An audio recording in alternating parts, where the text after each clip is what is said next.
afternoon, good night, depending on the time you're watching this. Let me go to YouTube because, as you know, you trust YouTube, and then 15 minutes later, you realize you've been talking to your guest and to the wall and not to anybody else. But we're live. We're live. That's good. So let me mute YouTube. And again, and close my email. Sorry, I'm in a rush because this day, as I was telling our guest here, Mike, we had problems with electricity because of a big storm, and I had to reconnect everything really fast before we started. But anyway, good morning, good afternoon, good night, depending on the time you're watching this. As I was saying, we are in a show about time travel. To be specific, 6 hours. No, sorry, 5 hours, because they 5 hours.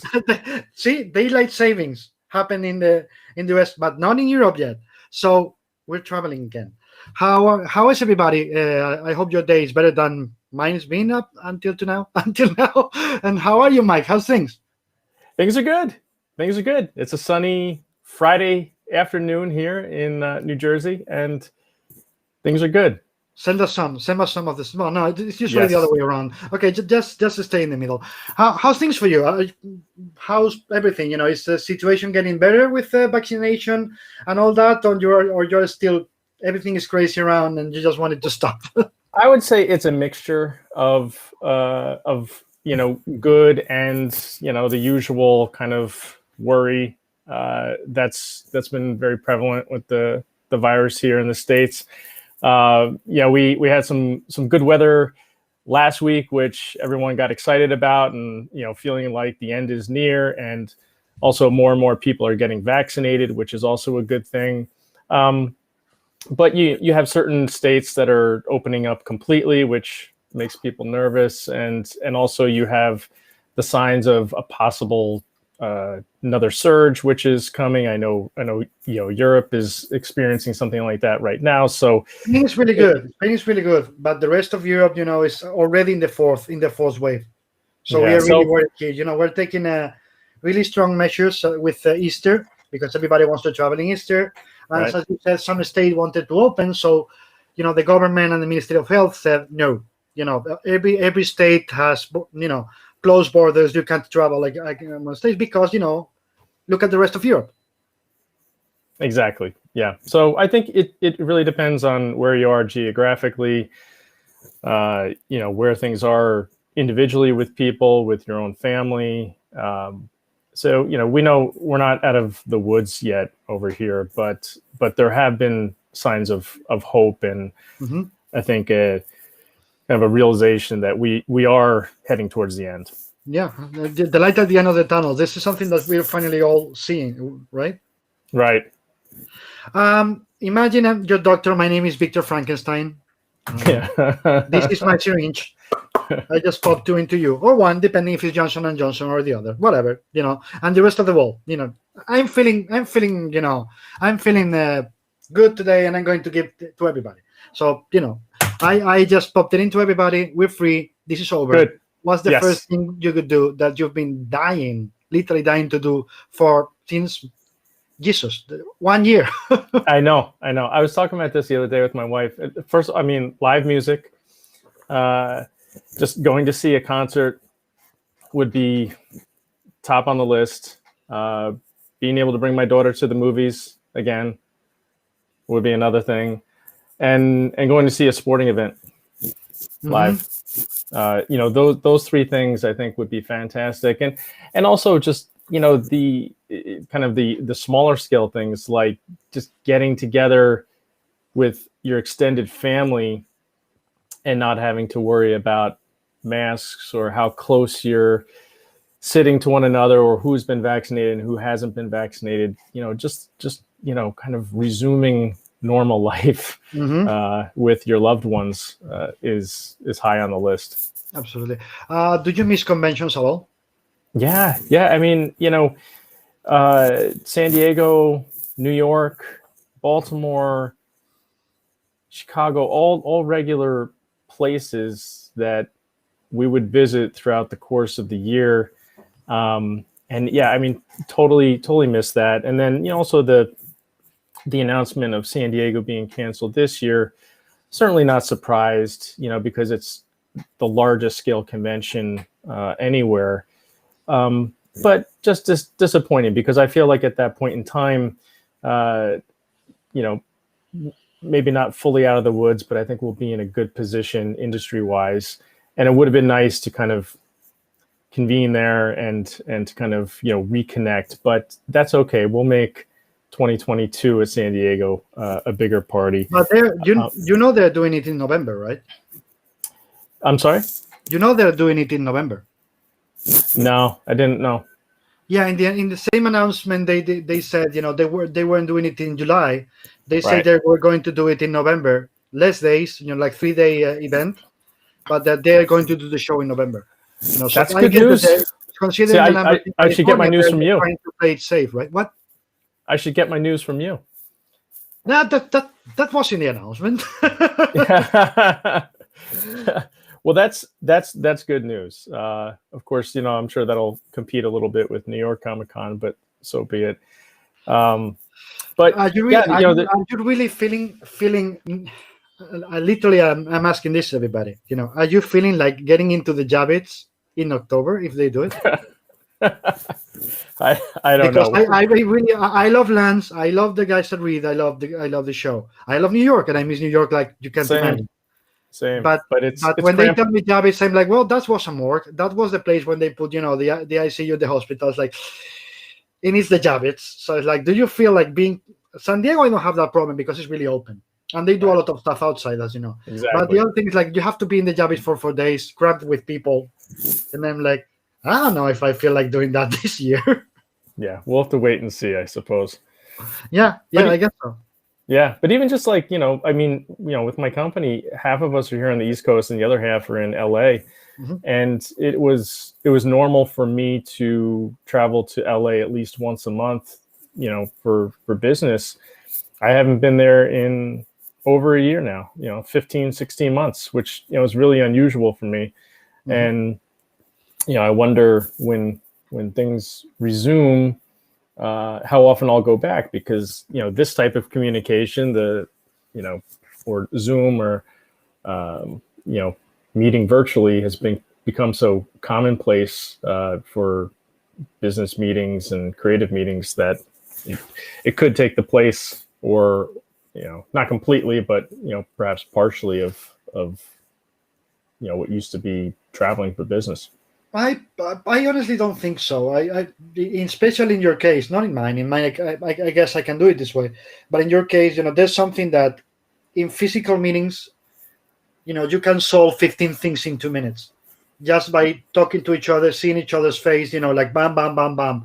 But in a meeting, it's like in a Zoom meeting, it's like, subject after subject. It takes more time and it solves things less quickly. I think that by the end of the day, when it's a meeting like the corporative ones, like the ones you do, mm-hmm. you cannot substitute that with Zoom meetings. You need to be face to face. Yeah. What is the part that you miss the most of convention? Is it the fans? Is it the possibility of interacting with other human beings, with other pros? What is it? It's the pros. At this point, the comics community is global, and the conventions are an opportunity to get together with your sisters and brothers. We're a few times a year, whereas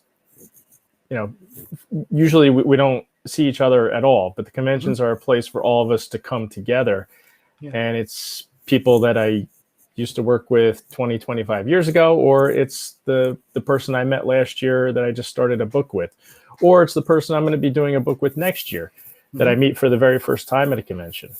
So for me, the idea of interacting with our community mm-hmm. is the thing that I miss the most. There's certainly the kind of expansion of the fan base and getting to meet the people who are really passionate about the product that you're putting out and the stories that you're creating. And it's always good to touch base with them and hear their stories and how they got interested and how they got involved.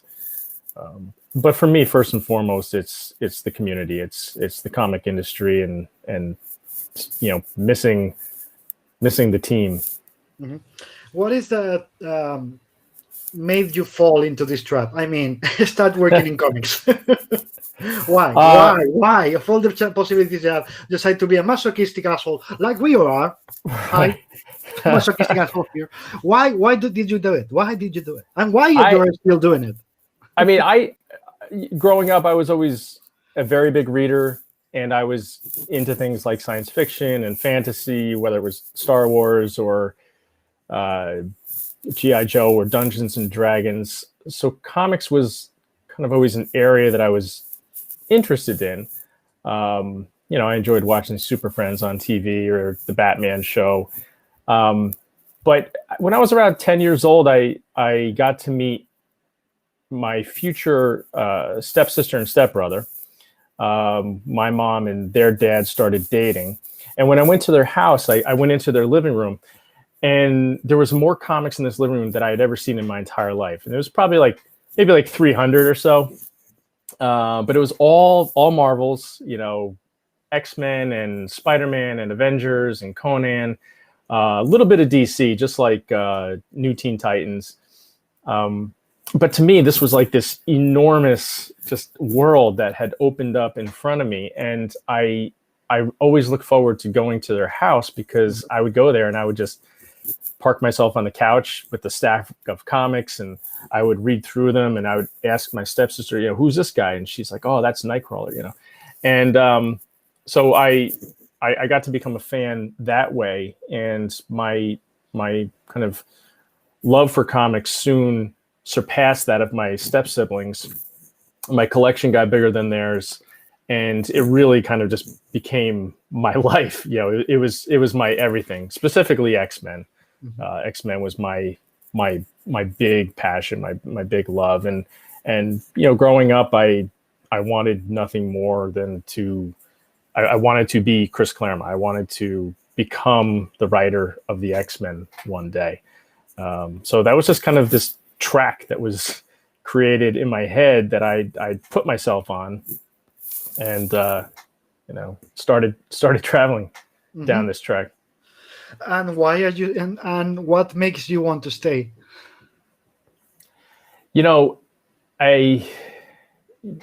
People often ask me, like, is your job stressful, or how hard is your job? And of course, the job is stressful and the job is hard, but there's never been a day in my career, no matter which company I worked for or who was my boss, that I woke up and I was unhappy to go to work. So every day I'm happy to get here, to work, to the computer, because every day we're creating new stories. So all those hundreds of comics and stories that I fell in love with as a 10-year-old, we're continuing to do that today. It's a legacy that we continue, that we're fortunate enough to be involved in, and fortunate to be able to create stories for new readers, whether they're 10 years old or 50 years old or 80 years old. We're creating new things every single day. And there's a lot to be said for that. I think that it's just an endless train track of ideas and stories and creations that are being born every day. You've been at Marvel, you've been at DC, now you are at Aftershock as co-founder and editor-in-chief. When you moved to Aftershock after working for the bigger guns, like the X-Men, the Guardians of the Galaxy, not the DC Guardians, Batman and all that, did you realize you had to start using different muscles, different brain muscles, or is it the same, just in a different way? There was a lot of the same muscles. Like the way that I approach creating a comic book, or the production of a comic book, or the process, and how I speak to creators and how I actually do things has changed very little from my days at Marvel and DC to now at Aftershock. The primary difference is that there are different caretakers or different different houses, different homes where these ideas originate from. So one of the editor's primary responsibilities is to be a caretaker of whatever property you're working on. So when I worked at X-Men, worked at Marvel, and I was the caretaker or the shepherd of the X-Men, I had to know their history. I had to be familiar with all the characters, what certain characters would do, what they wouldn't do. Same thing at DC Comics. You know, running the Batman line of books, you had to know how Batman would behave, what he could say, what he couldn't say, the types of behavior he would exhibit. So it was important in those days to be the caretaker of the characters for the companies, whether it was Marvel/Disney or DC/Warner Brothers. These days, I think there's more responsibility, and it's different responsibility because you're taking a specific creator's idea and being the caretaker for them. So it's Garth Ennis coming to us with a unique idea and having to shepherd that project along and not only stay true to the ideas of Garth, but also Garth himself and his way of doing business. Or if it's Amanda Conner and Jimmy Palmiotti and their creations, what they would do, how they would approach a story. So it's similar muscles that you're flexing in the day-to-day, but it's also kind of shifting from kind of more of a corporate branding or characters that have been around for 80 years and shifting more towards these are the pet projects or the passion projects of certain creators. And what makes comics unique when we compare it to something else, to movies, to literature, to poetry? There's so many different things about the comic experience, I think, which makes it unique. But to me, the idea of kind of being able to sit down, open something, and not just read about a world or characters or stories, but to have it visualized for you, and not in the way that a spot illustration would do. But this is, even though there's not motion on the pages, there is motion on the pages. You're seeing a story develop from panel to panel, from page to page, from issue to issue. And you have the added benefit of not only diving into this shared universe of stories and characters and creations, but to live in it for many, many years. Even if there are relaunches and restarts, you can still hop into the world of the X-Men and go back 100 issues and see what the characters were doing 10 years ago. Or 20 years ago. So much like, soap opera or shows like Walking Dead or Supernatural or Grey's Anatomy that have long histories, you're there as a unique viewer, a unique person to experience this world and to share in the world. And that's something you don't see in every medium. Absolutely. Is there, in Aftershock, do you have a predefined way of working? I mean, do you have like, this book needs to be 6 issues max or 4 issues max or always ongoing? So it completely depends on the project. It depends on the project, but we do have our basic model. We like to give people usually like a 4 to 5 issue experience. And usually it's 5 issues. But something that kind of equates to 100 pages of content. And to us, we feel that makes not only the perfect first story arc or first volume, but also when collected will make the perfect trade paperback experience. And, creator-owned comics and smaller publishers, it's a very tough business, and to succeed and make money in publishing is always tricky. So we tailor projects so that if it does well enough to reach an audience, but it's only good enough to be one volume, people will feel like they got the whole experience and they got the story they needed with a definitive beginning, middle, and end. At the same time, we have enough to tease of future stories or potential for future stories that if it succeeds and has really found an audience that desires more and wants more, we're automatically set up to go into that issue 6 or that second volume. Mm-hmm. And when you receive a pitch, let me ask you the good and the bad of it. Imagine you're receiving a pitch from a creator, and what is what you like to see on a pitch always that helps you in terms of, okay, I want to do this, and what's the thing that you see on a pitch that you are like, oh my god, not again, not this again? I mean, I'll start with the not this again. We always prefer to start with the bad news.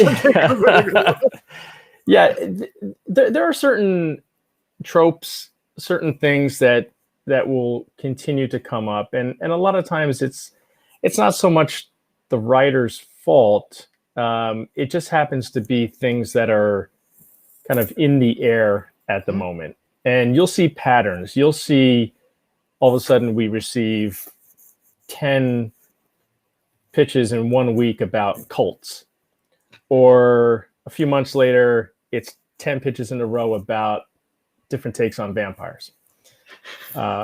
So you'll see these patterns emerge, and it's in the air. It's in the zeitgeist. It's just things that kind of move and people gravitate towards them, and they're like, I have to get my pitch in with this. So it's kind of funny when you take a step back and you review as many pitches as we do, which is usually about 50 a month. You begin to see patterns emerge. So I mean, that's something that we're very aware of when going through the pitch process. The things that we like to see. I mean, first of all, it all comes down to story, and sure, they say every story has been told already. But it's really in how you tell it and how unique your approach is. So we look for extremely unique approaches to story, things that we haven't seen before. It also needs to speak to us as an audience. Like, is this a book that I would go and shell out $3.99 for and want to buy and take home and read? So it's got to pass the us as an audience test. And because in the end, if you don't want to buy it, why would you publish it, right? Exactly. It also, the story can be complex and intricate in details, but it has to be easily explained in a high concept that you could do in 1 or 2 sentences pretty quick, because I'm going to have to, not only am I going to have to convince readers, but I have to convince retailers, here's this book and here's why you want it, and here's what it's about. And so to be able to describe something very high concept very quickly is important. And also realizing, if you are pitching things, who you're pitching to. You're pitching to a company that wants to know what the story is. We don't need 3 or 4 paragraphs of lead-in showing what a fantastic writer you are. Just get straight to the point. Tell us what the story is first. Let us know what it's about, who it involves, what the stakes are. And then after that, you can kind of go into more detail about what happens along the way. What's the most usual rookie mistakes you see when people who is used to do, company owned, but they move to the creator owned arena? What's the most usual mistakes you see them when they pitch for you in those books? Well, I think that doing your homework first is good, and there's a few different areas there. First, kind of knowing the company you're pitching, what kind of books they put out, and and maybe what like some of their biggest books are, because we've had pitches that have come in, and it's like, oh, I guess they never read our Pestilence book, because you get a pitch and it's the exact same thing. So I think being aware of a publisher's catalog is a good thing, but also asking them up front, what are you looking for? Are you looking for an ongoing series that will run 20 issues, or are you looking for a 5-issue, 1 volume with the potential to break out? Are you guys looking for superhero stories, or are you more focused on sci-fi and horror and fantasy? Do I need to bring an artist with me, or is that something that you guys take care of? These are all questions that I can answer in 2 seconds to a potential pitcher. So I think, knowing what the ground rules are for specific companies first is good to do. Good to do your homework on, because each, there's a bunch of us a bunch of companies, and each one of them is different and has different needs. Mm-hmm. And what's the needs that Aftershock has? Is there any specific kind of books, or by the end of the day, it's not even that? It's just it plays to your sensibilities as a company. Yeah, it can depend. I hate to use the kind of the term like, we know it when we see it, but when the unique idea hits our desks, we know it, and we've had a few of those in our 5 or 6 years of publishing, where an idea hits our desk and we're like, this is a no-brainer. It's an automatic green light. This is something we have to do. And other projects, kind of evolve and grow a little more gradually through the pitch process and the development process. But every beast is different. And at Aftershock, we have a certain style of books that we do, a certain way of doing books. We tend to cater to a more sophisticated reader, a more mature reader. Not saying the content is overly mature, but we expect that our readers are mature. And sci-fi is our thing, and horror and true crime and historical fiction. It's very rare that we do a superhero book. I think we've done maybe 4 or 5 since we started. And even then, the superhero stories will have some unique take on it that kind of sets it apart from a standard superhero book. And that's, because, with Marvel and DC in the game, and the bulk of their publishing is all superhero stuff, we figure, they've got it covered. And that's where people will go there if they want superhero titles. That's what I was going to say, is why would you do it if people by definition is going to compare it to what the others do? It's not going to be considered original, just other company doing superheroes. What is the need for you guys to do it? I guess that even commercially it's better for you guys to stay away from that, right? Exactly. Yeah. And honestly, at this point, we're much more comfortable in the area that we're in, and personally I'm comfortable too. I mean, I spent 25 years or close to it working on superheroes, and I know I was there. if I miss it, they're all behind me on the shelf, and I can go look. But it's time to tell some other types of stories. That was part of the reason you moved to Aftershock. That after, and I was making the joke that I know, because almost all those years I was there already, being a pain in your ass.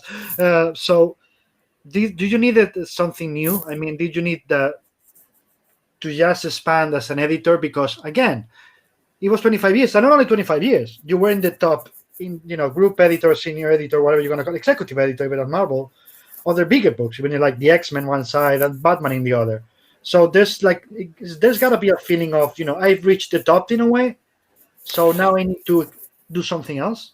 Yeah, it is a combination of a few different things, and it was kind of the perfect opportunity at the right time. In my years of being the executive editor on the X-Men books or the group editor on the Batman books, it was more than just editing a few different titles. It was editing a franchise or a brand, a collective group of titles, which, meant that it expanded beyond just the few titles that I edited, but there were people working underneath me and my staff. And I was responsible for all of their books as well. So in a way that kind of prepped me or primed me to kind of almost run a mini publishing line, whether it was the Batman books or the X-Men books. And I kept learning things as I went along, and not only had to think about editorial, but think about marketing or advertising or finances. And the combination of all these things kind of had this thing in the back of my head saying, I could potentially run my own company if given the opportunity, and develop my own things. I know the steps, I know the resources, I understand every aspect of the business, whether it's printing or, where to find creators or where to find great ideas or how to find good editors. I can do all that. I know how to do that. And both at Marvel and DC, I felt I got to maybe not do everything I wanted to do, but just about. Told great storylines, great crossovers, got to work with the best creators in the business, and made my mark, and spent a good amount of time on both franchises and at both companies. So I really did feel satisfied in what I set out to accomplish at both of those companies. And then when the Aftershock opportunity presented itself, it was the right thing at the right time. It was the opportunity to start my own thing, to become a business owner, to be an entrepreneur, to be my own boss, and to keep doing the things that I was already doing. So yeah, for me, it was a no-brainer at the time. Yeah, and there was also the part I remember years ago, a conversation with you and Idelson, that we're having a coffee, and I remember that at a second we all look at each other, and you guys just said, just off the blues, why did we stop being editors and become the people who is at meetings at every moment of our days? I miss editing books, and at that moment I was like, that's gotta be tough. When you realize that you are the guy only saying, no, you can use this character, or no, you can't because it's in that, I can use it, you can use it just in meetings, telling everybody what to do, but you cannot do it yourself, right? That's right. And it's a funny realization when that type of thing happens to editors that are in managerial roles or executive roles. And you do take a step back and you're like, I used to be editing books all day long, and now I spend half the day or more in meetings. But some people like that, some people don't. I found myself welcoming it and absorbing it into my everyday life, and it became a normal thing for me. And those meetings were... But be honest with me. You missed being in the trenches a lot, right? Yeah, I certain parts of being in the trenches, I miss. I miss kind of just being responsible for a book. But this is my book. but it's okay, because the management of people, of staff, can be very rewarding. The management of creators, and the management of a line, and whether that's at DC Comics when we're doing the Batman books or creating the New 52, that was creating a whole new publishing line. And that's, some similar approach to what I did at Aftershock was, creating a new publishing line from scratch. Yeah. And to me, I gravitated towards that. I enjoyed it. How many books are you guys doing more or less a month? So we put out about somewhere between 10 and 12 different issues per month. And then there's always a few add-ons, whether it's trade paperback collections or special one-shots. But generally, we're offering 10 to 12 different series per month. And right now, that's kind of our regular sweet spot. We feel that that's enough to make an impact on the industry and give retailers and readers enough Aftershock per month, while at the same time not doing too much, not kind of overtaxing, overburdening the retailers or kind of flooding the market. We've gradually grown over the last few years. I mean, we started with 5 or so a month, and each year we just kind of tack on a little bit more. So it's about 10 or 12 a month, but beyond that, we have many projects that are in development. So at any point in time, I'm probably working on somewhere between 40 and 50 different projects. And is it only you and Christina? Well, yeah, editorially wise, editing the actual books, yeah, it's me and Christina. So both of you, you're editing 12 books a month plus the trades. Correct. Yeah. Yeah.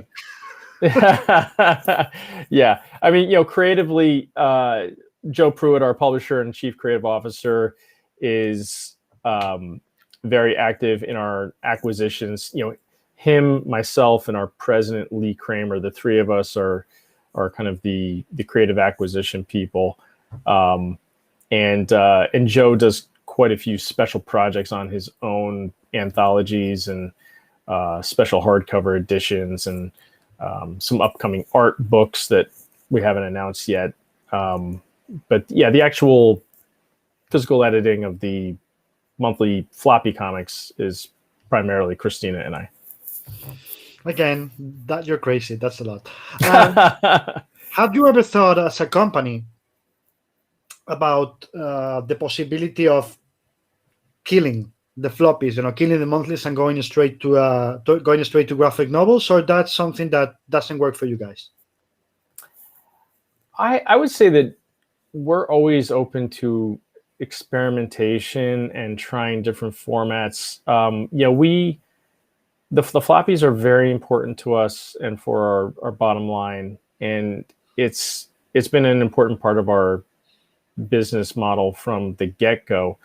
That being said, we also realize that the industry as a whole is evolving, and readership is evolving, and the way in which people read things is evolving, and we'd never want to be left behind or not be able to be in front of the curve on certain publishing trends. So we've experimented with a few different formats, trying things like prestige, one-shot formats for certain projects, which are more like 48 pages of content for a single story and presented more in a European graphic novel type of format. We've also experimented with original graphic novels. We did one with Steve Orlando and Philip Kennedy Johnson last December, which did very well for us. But the bulk of what we do is still issued as single issue floppies right now. The thing I think we'd want to avoid is ever going to a digital only format. We realize digital is a extremely important part of the equation, and there's a growing percentage of the readership which depends on digital, but the actual physical aspect of a comic book is very important to us as a company. So that's not something we would ever abandon. You have Daniel Maynez saying, "Hello, David. Hello, boss." And Juancho Velez saying, "Super editor and amigo." Just so you know. Yeah. So yeah, two of our creators who work with us, Daniel is busy at work. He's on the 3rd issue of a series we have not announced yet, but I can say will come out in July. Yeah, so we're very excited. Soon. Announcement coming soon. Yeah, announcement coming soon. And Wancho is one of our colorists who has done several books for us. Shadow Doctor, which is out on the stands now, and also an upcoming Steve Orlando project, which I can't talk about too much. But yeah, both guys, hard workers for our company. This is not a show about getting the news or the whatever like that. And from news on the newspaper, this is not about that. So don't worry, I'm not going to ask. You were mentioning before about the more mature readership, but do you have a target audience? And I don't mean the one you're targeting now, but thinking about the future, that you think that American comics, the American industry isn't taken care of yet, but we need to cover the kind of audience to grow as an industry?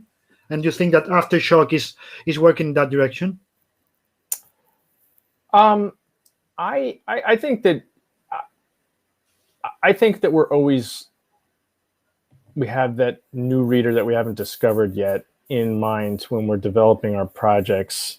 To nail things down to a specific audience or age or demographic is difficult. We more let the story lead us, and then we'll follow after the story. And of course, our own personal tastes go into the selection of projects, but we're also thinking outside of that and thinking what our readership will enjoy, what type of projects would attract new readers, what's going to grab people's attention. So, it's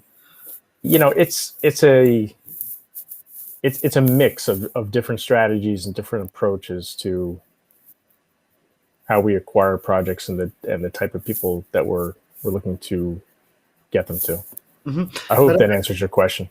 No. But probably because my question was really badly expressed. It's on me, not you. No, I meant more. If there's a part of the readership that we want, but we know we don't have yet. For example, something that is really big on the Japanese market is how big their female readership is. Depending, and it doesn't matter if you're talking about younger, middle age. I mean, like teenagers, post-teenagers, adults. Mm-hmm. They have it. And in comics and American comics, we don't. We are starting to get, certain, with Raina Tegelmeier, of course, for younger. Then DC is also trying with young adult. What I mean is that the audience we need to grow? Is that the audience that Aftershock is also thinking about? That's the audience we need to grab. It is growing. It is, yeah. I mean, I think that when you take a look at our reader base, and if you broke it down with age and gender and other demographic factors, we do well in that we are well represented, and they are good percentages in each of those areas.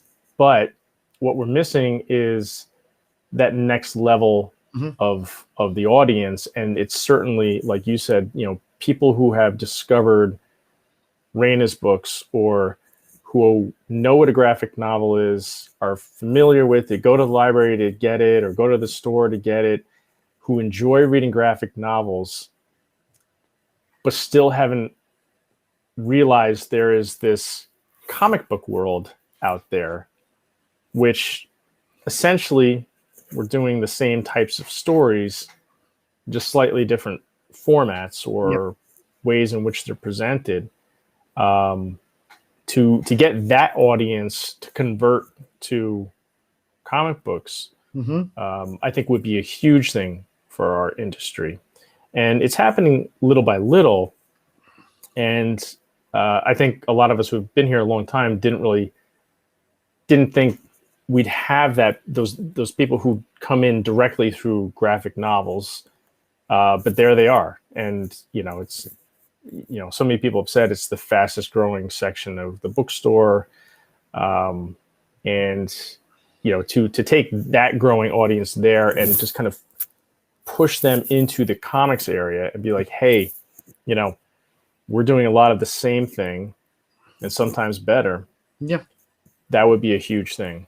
Yeah, because that's the usual old adage that you and I have always been against. When they told us, and remember, you and I have had this argument with people, even in San Diego, having a drink, when people told us, no, no, females and kids are not interested in comics, and we were like, no, of course they Yeah, are. You just have to give them what they want to read, right? exactly. Exactly. Yeah. And I think that's been a great thing about the industry as a whole over the last 10 years or so is the realization that there is a much wider audience out there, and the ability that the industry as a whole has been able to exhibit in terms of shifting the focus on what types of projects to put out there. Mhm. I think has been great, and I think you see that from all the publishers really.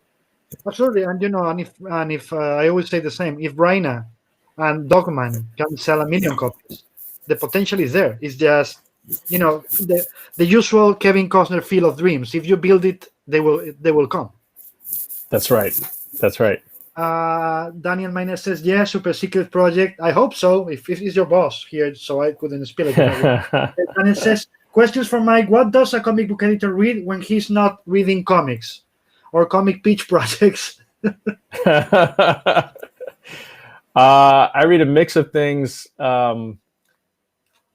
Right now, I'm reading a sci-fi trilogy called Red Rising. Mm-hmm. But I think his name is Pierce Brown. I want to say. Mm-hmm.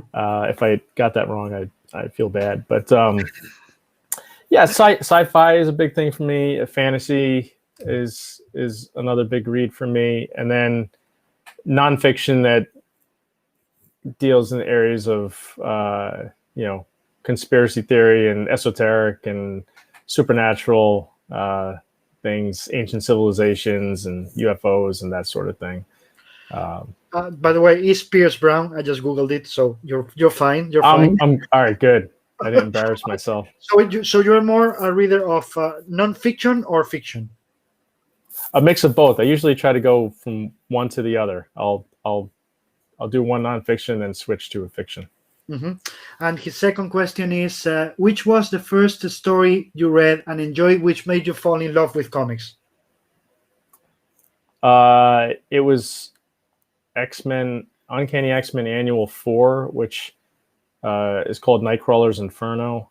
It was Chris Claremont writing. I think it was Brent Anderson drawing it.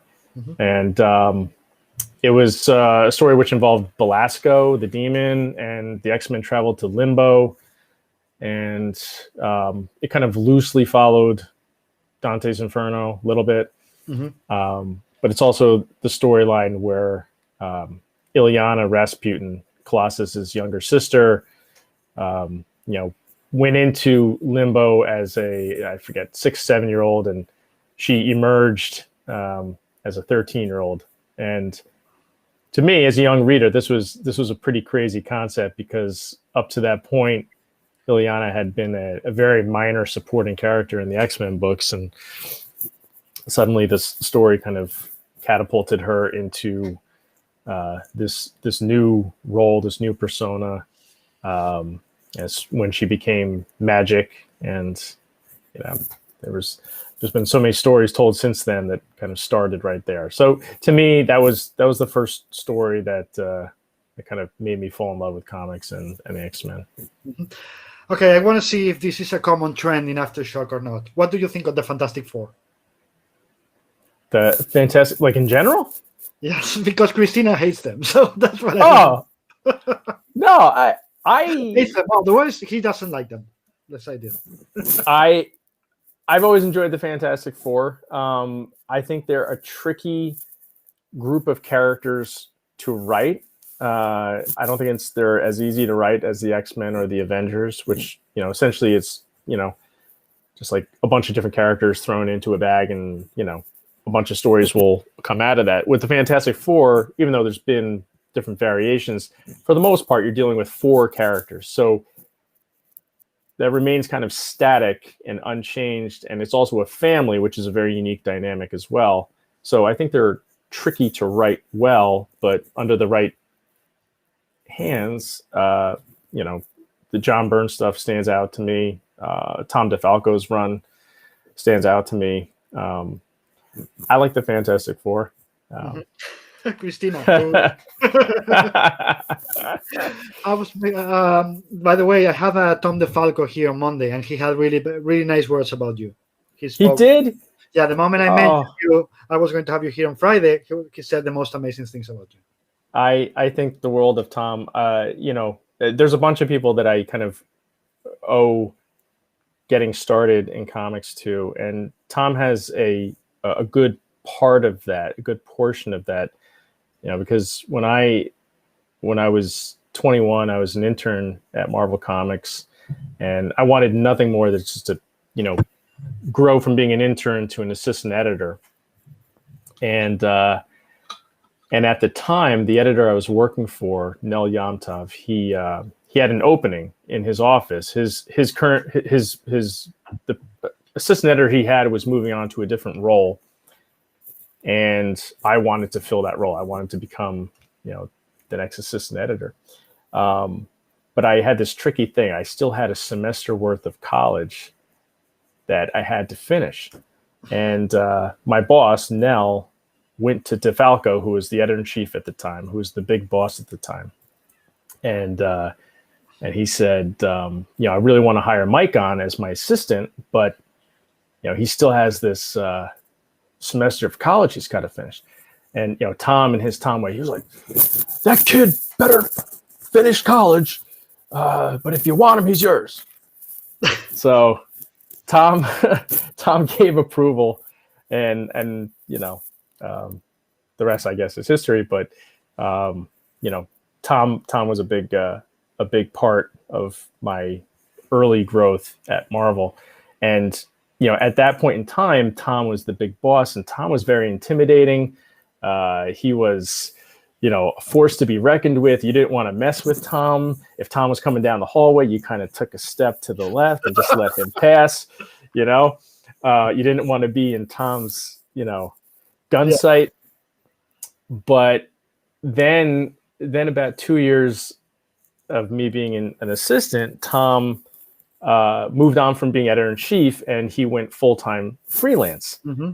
And at that point in time, you said, I'm going to have my revenge. The office I was working on took on the Fantastic Four books.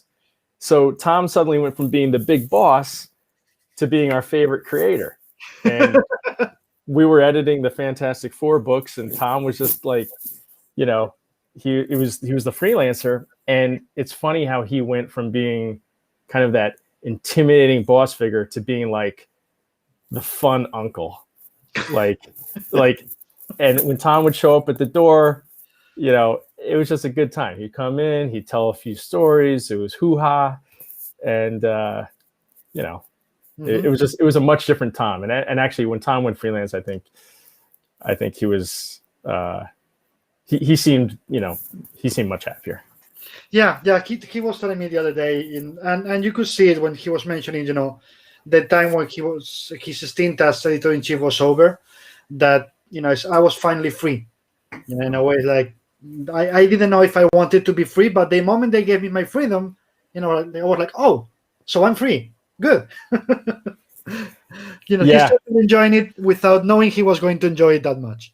Right. We could all tell that at the time. And also Tom was someone who I admired in his ability to not only tell a intriguing, captivating story, but his ability to weave storylines, to tell the A story in Fantastic Four, but then introduce the B plot and develop that in the background, and then even tease what the C plot was going to be. He was masterful at it. Masterful. And if you look back at his runs, whether it's Thor, Thunderstrike, or Fantastic Four, there's really a science to it, and Tom was the master. Yeah, I think Spider-Girl was the perfect example of that. There was always a main story, a clue, and a subplot that was there, for the next issue and then for the long run. But There was something he mentioned that I want to ask you about too, which is it as important to you? And I guess it is because you are from that generation that grew up reading. Yeah, it's important to think about maybe the trade, but every issue should be fulfilling. Starting, beginning, middle, end. And in many cases, that in other comics we've seen in the past few years, I think that trend is over with. But for a few years, we saw the let's go for the trade, and some people didn't realize there's a reason we want to keep people buying the monthlies. If you give them anything that is satisfying in an issue, why could you do it? Absolutely. I couldn't agree more. And it's something which I still do today when reading a script or a plot from a writer, is that you have to assume that this could be someone's first issue, someone's first comic. Even if it's issue 3 or 4 or 27, it could be someone's first comic. So you have to, in a clever, organic way, reintroduce the characters, the concepts, what the mission is, what the stakes are, all the important elements. And I don't know if that was a DeFalco thing. It could have been a Jim Shooter thing. It could have been a Stan Lee thing. Absolutely. But that was an important lesson that was taught at Marvel Editorial right from the get-go. Tom said it all came from a stand. That you always had to give the reader a full story from beginning, minute, even if you wanted to continue like for months. By the end of the issue, everybody should be satisfied enough to want to come back. Absolutely, yeah. And that was something, working at Marvel back in those days, there was an editor's handbook and there was a way of doing things and a science of doing things. And that was taught to the assistant editors in a weekly class from Mark Grunwald. And there was just, lessons to be learned and history to be absorbed, and just a tradition, a way of doing things. That tradition, that way of doing things, so much of what I learned back then is still something that it's still the way that I do things today, in how I approach comics or how I approach creators. Now I guess it's Tom Brevo's job, right? Right. It's been Tom's job for a long time, and Tom's done a wonderful job of it as executive editor over there, kind of passing on the knowledge and the ways of doing things and the tradition. Mm-hmm. Now, imagine that you're going to the Kubert School or any other school, and you're talking to people who wants to be a writer or a comic artist. What's the first thing you could tell them in terms of the chops they need to have? And I'm not talking about, I want to do superheroes. No, it's like, you want to be an artist, you want to be a writer. That's the first thing you need to know if you want to do it in comics. I tell people all the time, there's a few things you need to be able to do. The simple thing of practice, do your craft every single day, draw every single day, showing your work to peers, mm-hmm. to people within your own circle whose opinions you trust. You also know they're not just going to gloss over and just tell you you're doing a great job. They're actually going to let you know what's good, what's not, and what you need to improve upon. Perseverance, just staying at it. I told someone the other day, like, you have to learn how to hear no many, many, many times before you're going to get to the point where you hear yes. And being able to hear those no's and maintain a good attitude about it. So, the attitude, the approach, the professionalism is also an important aspect. And hearing no, but also having the knowledge of asking, no is fine, but tell me where I failed, or tell me what I need to work on. Yeah. And the ability to show up, to continue to show up, do the job, and continue on. Mm-hmm. Those are important things, especially in the process of breaking through. Yeah, I always tell people, youngers, especially writers, that editors love people who finishes things. So if you want to impress them, finish things. Here, there, anywhere. You have a lot of venues to finish things. Being online, being in websites, being in blogs, etc. Show your job, so that you've been. Don't show them just a few pages, a script, or a pitch if you haven't published anything at all. You just show that you've done the job, so they can look at it, right? That's right. Juan Chobel says, true, thick skin and good attitude. That's right, thick skin. Yeah, I remember, starting in the industry and being a bit on the shy side and I don't want to say introverted, but certainly I wasn't extroverted. And you work in this industry and you develop thick skin very, very quickly. Mm-hmm. By the end of the day, let's go with music and comics. If I ask you comics storytelling, what it is for you? Is it a symphony? Is it rock and roll? Or is it jazz? The creation of comics? Mm-hmm. The storytelling. The storytelling. It should behave like a symphony. It should. Okay. in that there's certain structure to it, because you do have to keep in mind you're working with a certain page count, mm-hmm. and you're working with limited space, and you're working with page turns and cliffhangers and such. So there is a science to it, and there is structure to it. So while you might want to behave like jazz, you don't really always have the luxury to. So I think it would behave more like a symphony, but kind of have the ability to surprise people in the way that jazz or rock might. Mm-hmm. And continuing with the music, when you're working, do you need absolute silence around you? Or it depends on the process. So you're reading a pitch or reading a script or watching, or looking at pages. How is it for you? I listen to everything, and I listen to it loud. And I've gotten to a point where I can read a full script and there can be music on in the background, and it doesn't matter. It doesn't affect me. There's very few times where I have to either have music off or music be soft. Mm-hmm. But it can be anything and everything while I'm working. And you were talking about the process, mm-hmm. And so since you answered the question about, I said storytelling, but same thing. So the process of creating comics, is it jazz? Is it a symphony? Or is it rock and roll? Well, the process itself? Yeah, the process for you, the relation you have with the creative team, with right. with Joe and John and the others, for you as a human being, the process of creating comics. So what is it? Is jazz, is a symphony, or is rock and roll?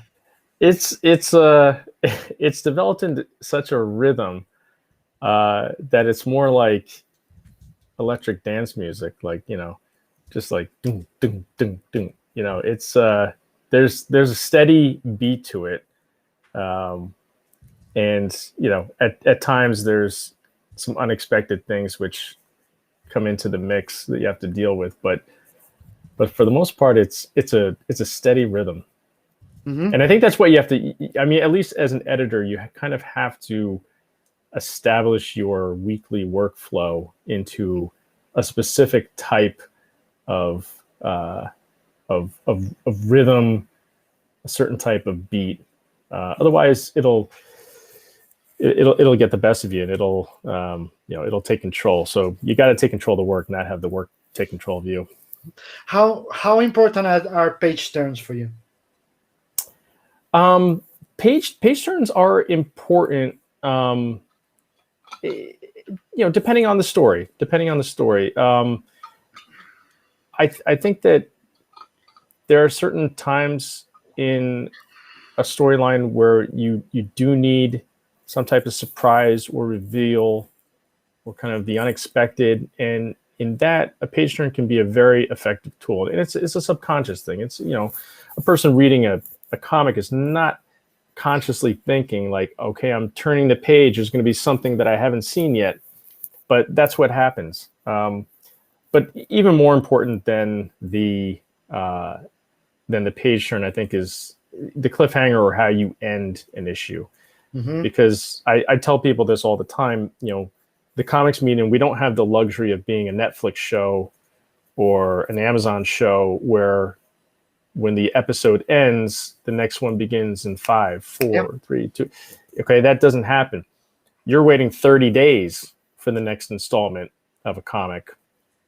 And in a crowded marketplace with so many different stories and projects on the stands, the way you end a story is very important. It's very significant because you really want the reader to be left wondering either what happens next or what's the answer to the question that was posed, or holy shit, I can't believe they just did that. So that they definitely feel they need to come back for that next issue. But then you have the other way around, right? Because for a while, that's the model we had, with Netflix and Amazon, etc., which is the binge watching all episodes at the same time.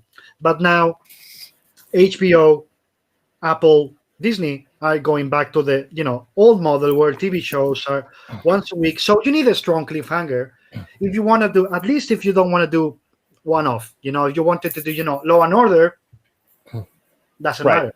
But if you're doing one division, of course you need a big cliffhanger. So I think that model coming back to TV, it's also helpful for monthly comics, right? I think it is, yeah. And it's been nice to see Disney, especially with Mandalorian or WandaVision, kind of doing the weekly format. And I think the important thing is that there's variety, because honestly, sometimes I want that Netflix, that next second installment of the chapter, and other times I like the wait. I like having a week in between shows where I can talk to people. Can you believe what happened on that episode? It gives you time to kind of absorb it and talk about it. So, there's having the variety, having the different models is important.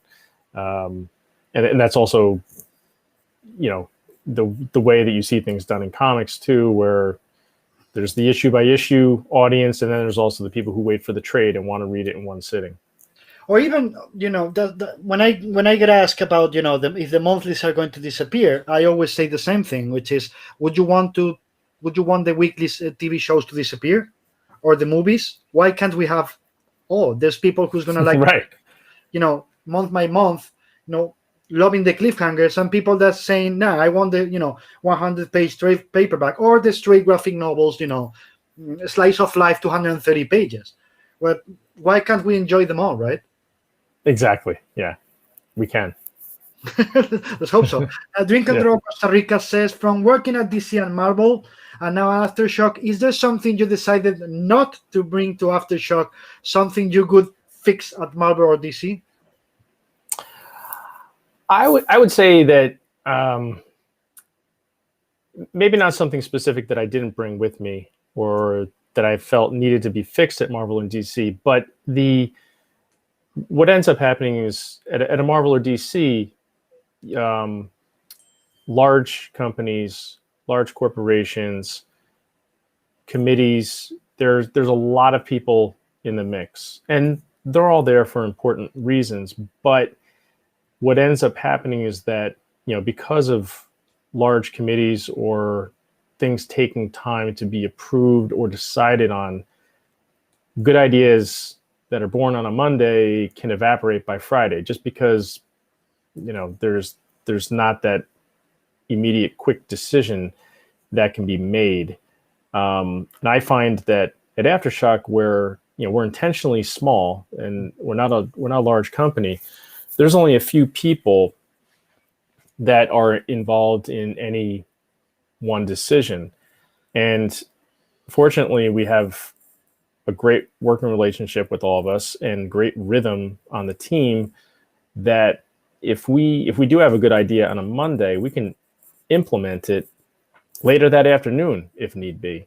So the flexibility and quickness in which we can act on ideas or strategies is something that I'm happy we have at our company, and I wish had existed at the other companies at Marvel or DC, but I understand why that ability doesn't exist.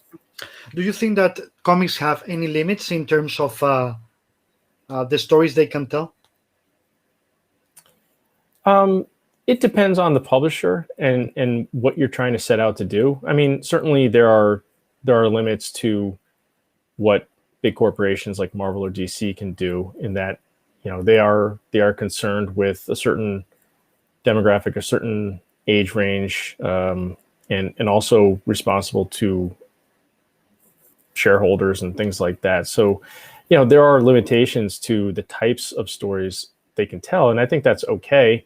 You just have to know going in as a consumer, these are the type of stories I'm going to receive from Marvel or DC. And it's the same thing for us. We realize that we have a certain audience and we're comfortable catering to that audience.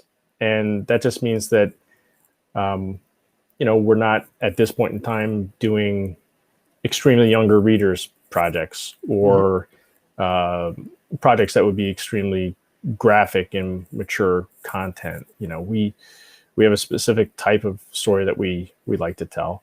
And, you know, if you do change those limitations, those are risks that could, you know, potentially upset your reader base or your retail base, and kind of throw things into a state of disarray.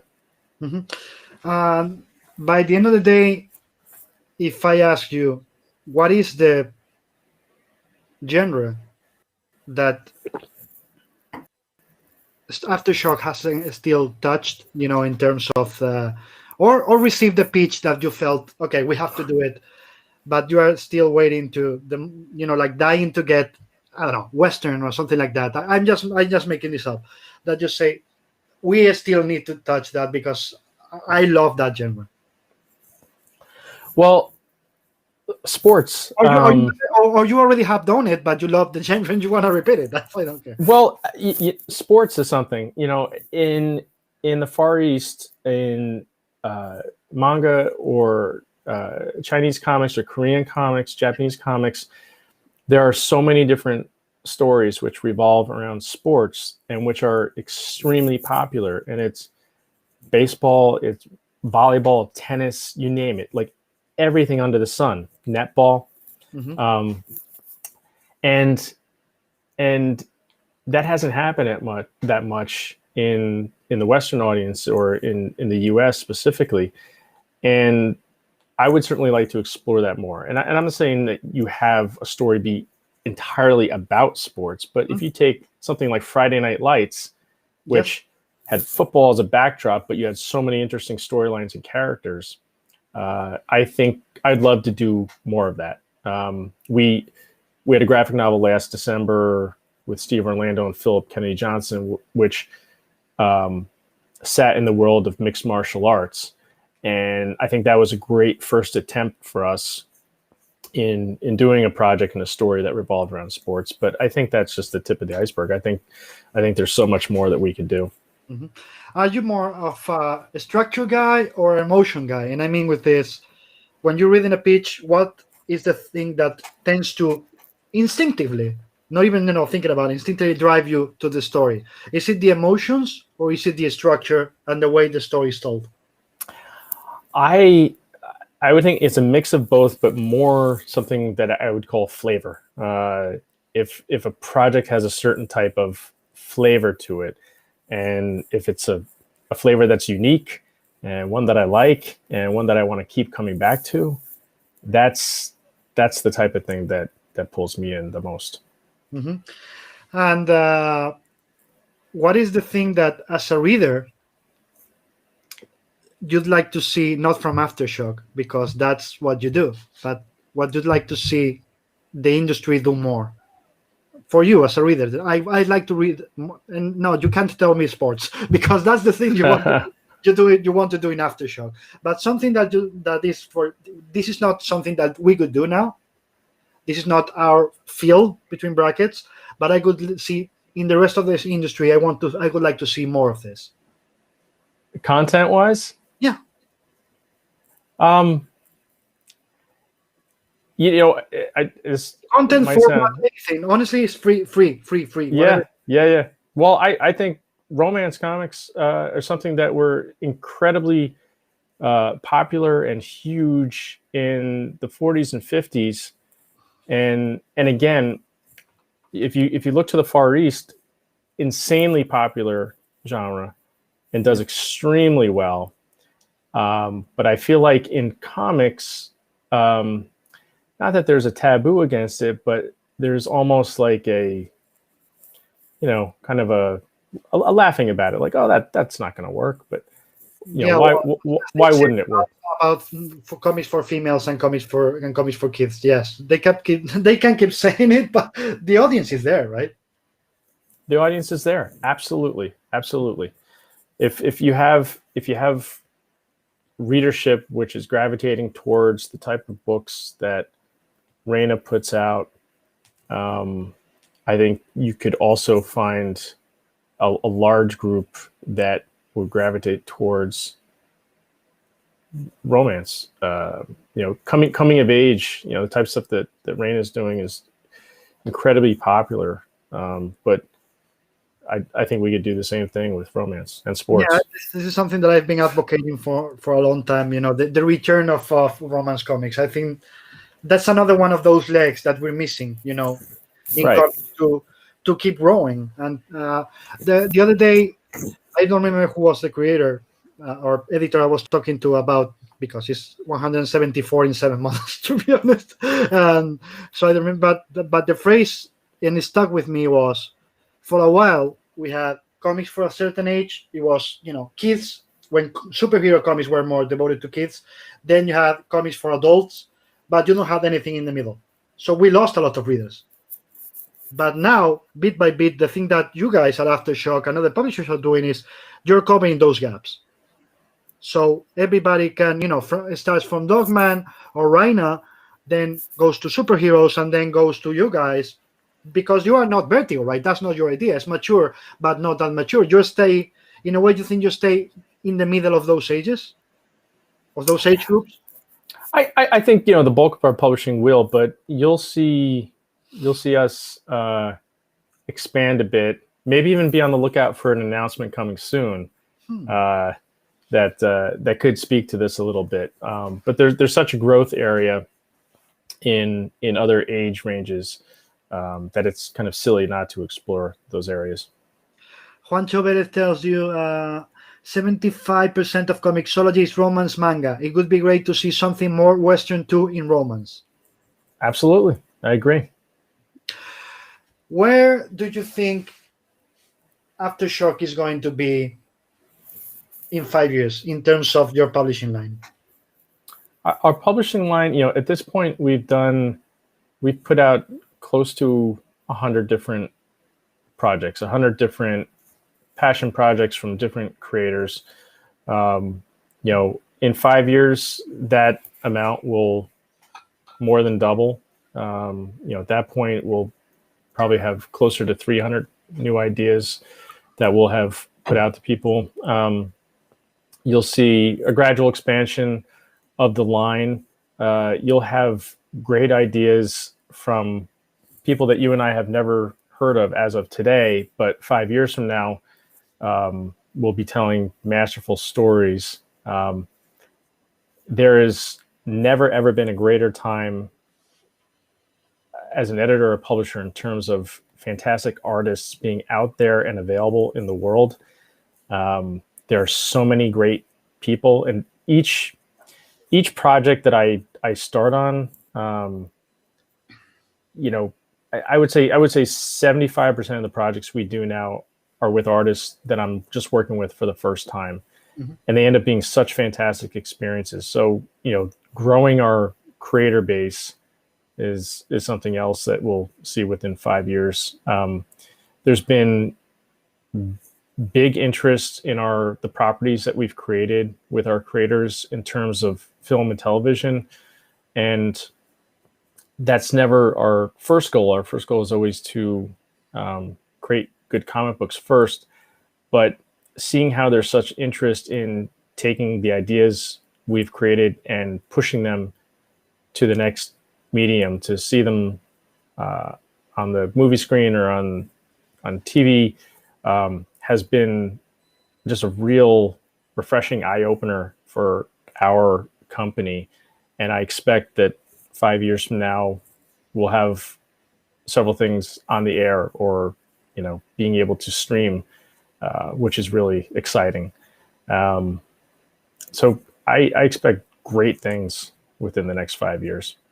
How much, going into what you just mentioned about the interest in your property, in the books you published from TVs and movies, how much do you hate it when you get a pitch where it's obviously the guy who sent it to you doesn't give a shit about comics, he just wants it to make it down into a movie?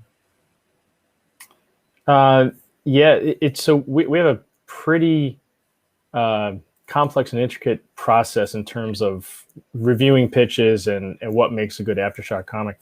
And there have been many times where we get something like that, and we can see right through it.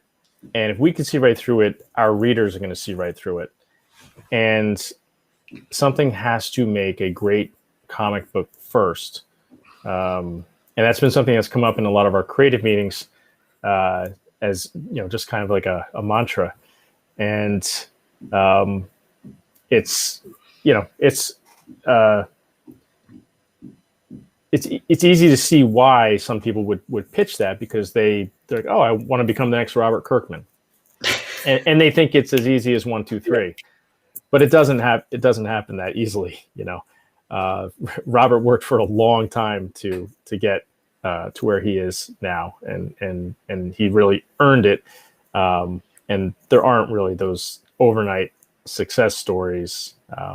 So something has to really work in the comics medium first, for people to appreciate it, and then be able to realize it could be reborn as film or television. And as you said, it absolutely reeks when somebody does that. You read the comic, and the first thing is, this is not a comic. This is a badly written script that they feel somebody's going to buy. And they don't realize, and you guys know it better than anybody, they don't realize that if a producer wants to buy a book, they want to read a good comic first. If exactly. They want to read a good comic. The script, they're not going to buy it. Right. And where do you see yourself in 5 years? Myself? Yeah. I'm sure I'll be doing a lot of the same thing. Let's do the circle. You said you wanted to be Chris Claremont. Right. Did you see yourself in this period maybe writing something yourself? Nope. No. No. That was my dream for the first 10, 15 years of loving comics. And when I got introduced to the world of editorial, when I became an editorial intern at Marvel in '93, that's all I ever wanted to do. After I saw what that was about, being able to help create stories, cultivate talent, develop talent, find new talent, talk about a book on a Monday and see it be born on a Friday. Like, that's really all that I'd like to do. Writing is still important to me, and it would certainly be nice to, write something down the line, but it's not a goal of mine in any way right now. So not writing, but where do you see yourself in 5 years?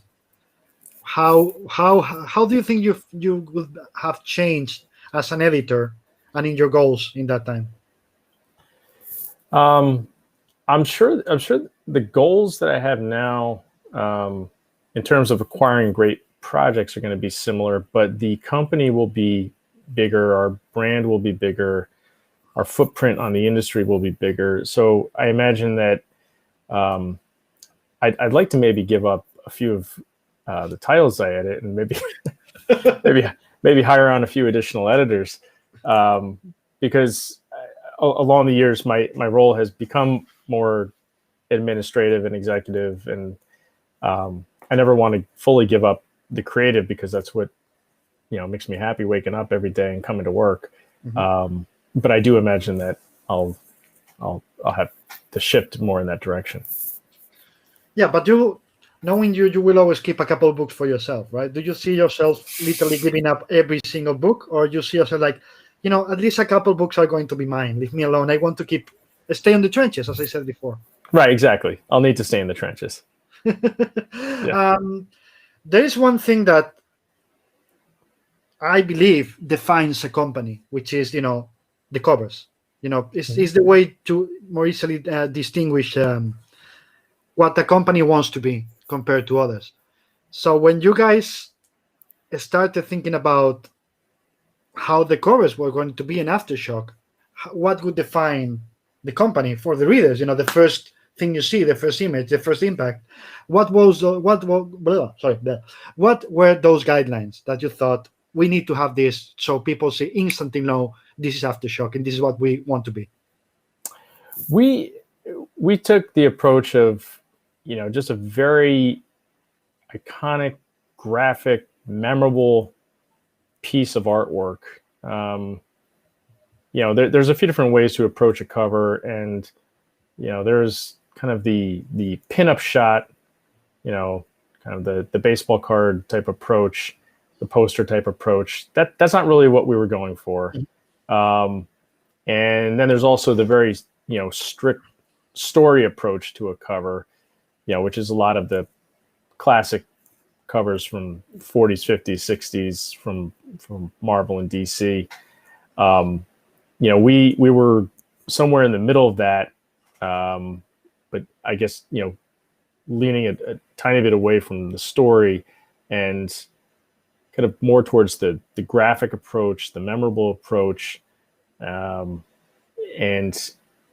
having a piece of art that was very representative of what the project itself was about.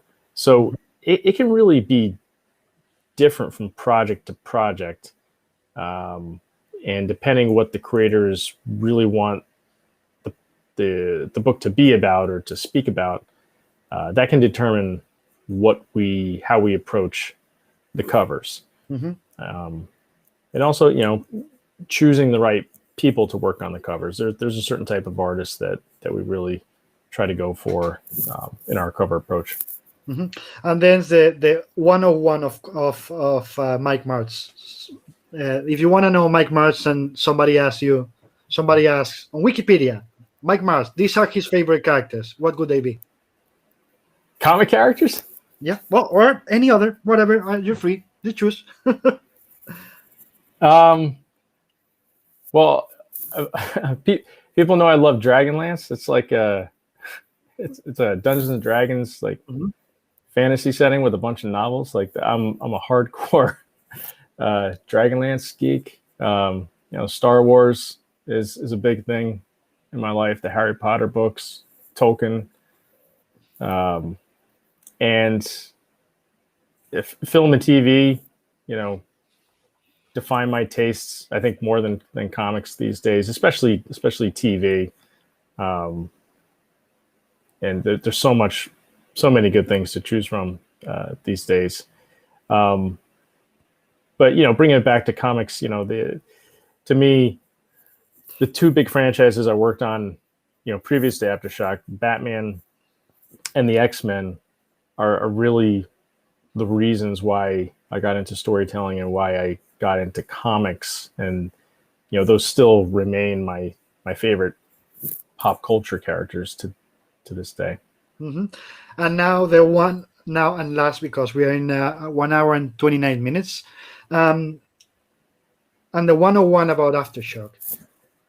I mean, if we had the Wikipedia, what books should be on that Wikipedia saying the books you need to read to know Aftershock? And I know I'm asking you to choose between your mom and your dad or your best friend, but right. The 101 for the people who needs to know what Aftershock is, needs to get into the company to know the other books.